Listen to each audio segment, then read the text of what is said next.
Là, je voudrais reprendre un point. Vous savez, je suis pas polémiste. Hein, je suis pas doué pour ça.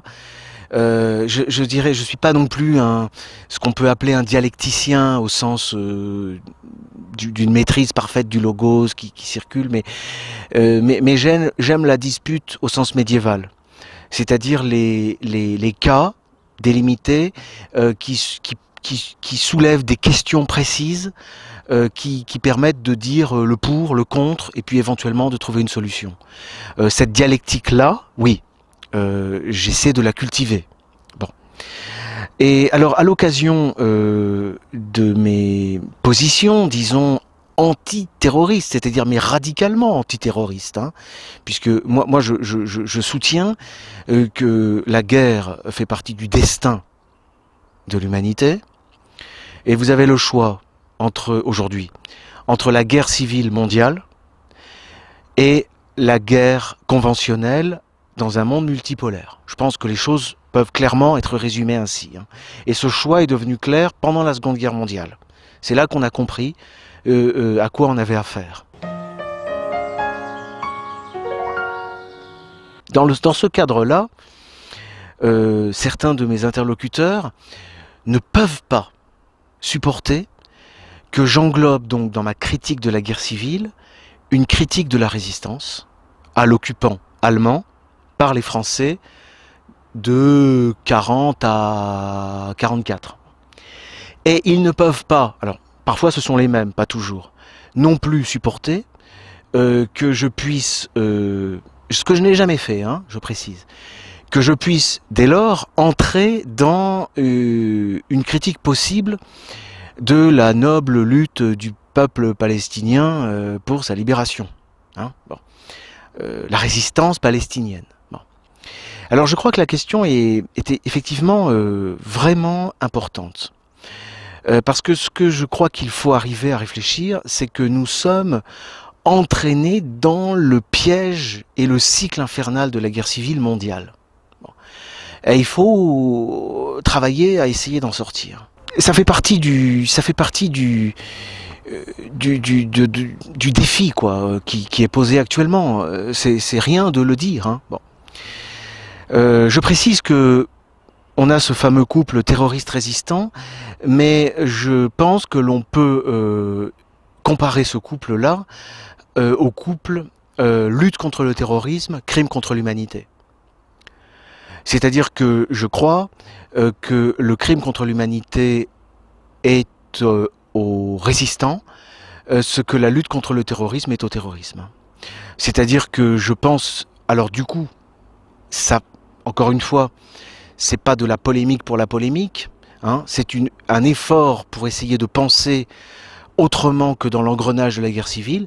Effectivement, dès lors, on entre dans une réflexion critique également sur la guerre d'Algérie, qui n'était pas une guerre, mais des événements, hein, sur les événements d'Algérie.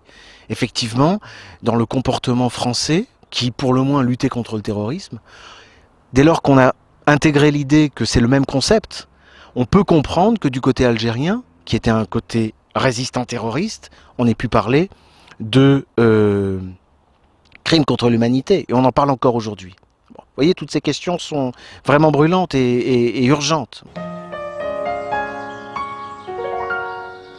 Pour provisoirement me sortir de la difficulté par rapport à la résistance française, difficulté que j'ai rencontrée pour la première fois d'ailleurs très tôt, hein, dès 2011, dans la défense de certains clients, on s'est heurté à ce problème.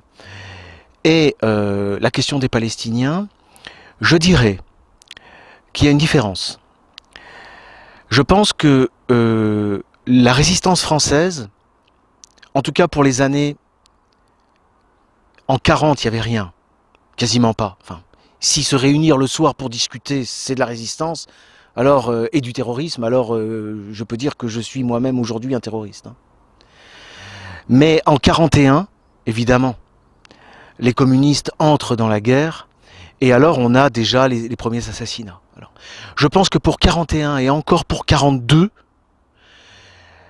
ce qui s'est passé, c'est qu'il y avait une stratégie de harcèlement de l'occupant. Hein, délibéré de la part des forces communistes, c'est-à-dire aux ordres de Staline, pour déchaîner la guerre civile en France, pour faire que les Français se battent contre les Français. Ce qu'ils ont réussi, ce qu'ils ont obtenu. Hein. Stratégie pensée, hein, vraiment délibérée. Hein. Donc, encore une fois, la résistance française, je ne suis pas là ni pour condamner, ni pour récompenser. Je parle de terrorisme pour la résistance française. Et je dis qu'ici, les Français ont harcelé, certains Français, des individus, ont harcelé l'occupant, sachant qu'il y aurait des réactions qui étaient classiques, intégrées depuis le 19e siècle, c'est-à-dire des représailles, hein, pour déclencher la guerre civile. Et ils ont gagné. Dans le cas israélien, je dirais que c'est le schéma inverse. Vous remarquerez qu'on a les mêmes aux commandes. Mais je pense qu'ici, on ne peut pas parler d'occupants. On peut parler de colons, le colonisateur, celui qui vient de l'étranger, d'envahisseur. Bon. L'envahisseur harcèle la population, ça va vraiment pour le moins, hein, harcèle la population pour la condamner et même l'encourager par de l'armement, par de l'endoctrinement, à se livrer à du terrorisme. Et dès lors que le Palestinien se livre à du terrorisme, alors on peut déchaîner contre la population un redoublement de répression. Et justifier la répression au nom de la lutte contre le terrorisme.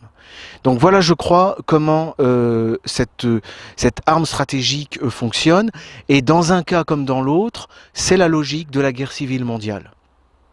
Hein, à laquelle j'oppose, moi, pour résumer, la guerre conventionnelle qui suppose un monde multipolaire.